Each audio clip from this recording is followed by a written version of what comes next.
All right, our question of the day is, are you a good citizen? I'm going to go right to Brenda, our guest today. Brenda, what do you think? Are you a good citizen? Well, depending what question you're asking about, as far as voting, I would have to say no. I'm not very up to date on all the political stuff. I do vote, mostly just based on what I know already. I don't know all of the facts from both parties, so it makes it hard to vote. So I'm not really sure if I should be voting or not. And for PTA stuff, can't say that I've ever been to a PTA meeting, but I have helped out in the community. So I guess it's kind of a back and forth question for me. Some things I am good with and other things I am not. Yeah, it's such a confusing question. Mary, what do you think? What's the bare minimum to be a good citizen? I mean, man, it's tough, right? Because I was going to say, I'm probably not as good of a citizen as I am as a human. So like I'll hold the door open for you, or I'll make you smile, or I'll answer a question in a store, or I go out of my way to help others. So maybe I am a good citizen if I think of it that way. Do I volunteer regularly? Once in a while, right? Am I a little more self-centered when it comes to that kind of stuff in my time? I was on the PTO with my kids at school, but that was kind of a selfish reason too, right? To meet people. So I don't know. I'd say I'm a better human than I am probably a citizen.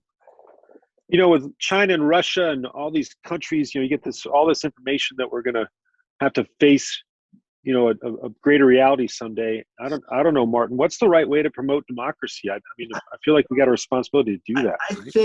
I consider myself a good citizen. I do vote. I do try to watch both sides of the political spectrum. To me, being a good citizen means you're engaged in your community.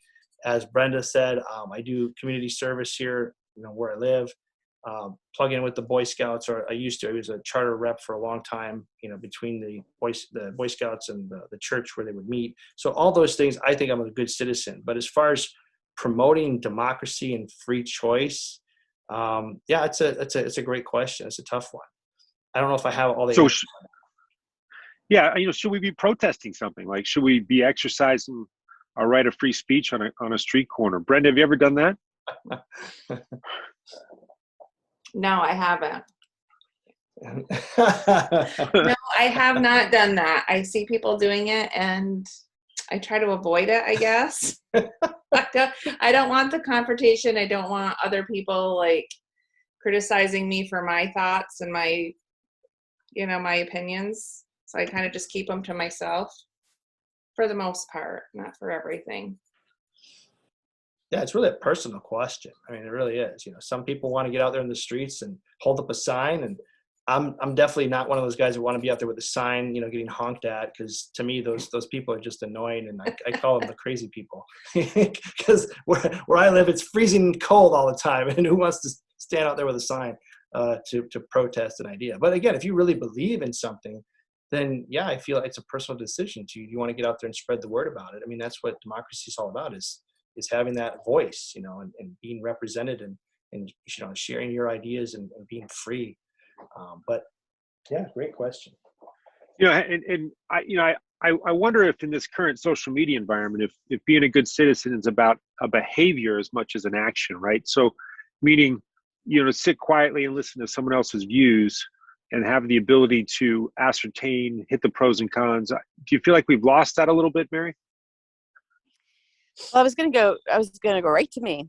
And I was going to say this. The reason why I wouldn't ever, unless I really, really, really believed in it for a long time, is because I'm wishy-washy. Like, I can go into something believing one thing, and then after I hear the other side of the story, I can kind of waver back and forth. So I would be picketing something one week and picketing a different thing on the opposite side the next week, because, I don't like confrontation, and I'm really open-minded to hearing different sides of the story. I'm the same way. I'm the same way. I can see both sides of pretty much every story or situation. Yeah. So I agree. I think I do the same thing. I like to hear everybody's viewpoints, and then I kind of look at it like a plus and minuses, the benefits of one way or another. For the greater good of our fellow humanity, our fellow humans. Or people making things worse. Right. I don't Yeah, know how it's much time we interesting. have left, but I was going to throw this out there. Are you being a good citizen for yourself or for the better of others? Because that's where the human versus citizen comes in. Mhm. You know, if you're out there and you're out and about, but you're doing it kind of for selfish reasons, is the same? Do you get the same points as if you're just being a good person? No, good stuff, Martin. I'm going to give you the last word here. What's the bare minimum in 30 seconds in order to be a good citizen? What do you think you should do? Well, you got to go vote. That is the number one thing. You got to at least get out there when you're of age and you can go vote. That's to me, that's number one. At least go do your civic duty by voting. At a bare minimum, huh? Interesting. Well, once again, it's a kind of question that leaves more questions than answers, but the intent is to offer a little reflection. And if you think that this is worth a good conversation, hit the vote button for us. Hit a like and vote yes. This is Bill, Martin, Mary, and thankfully Brenda on a great day. Thank you so much. Awesome. Thank you.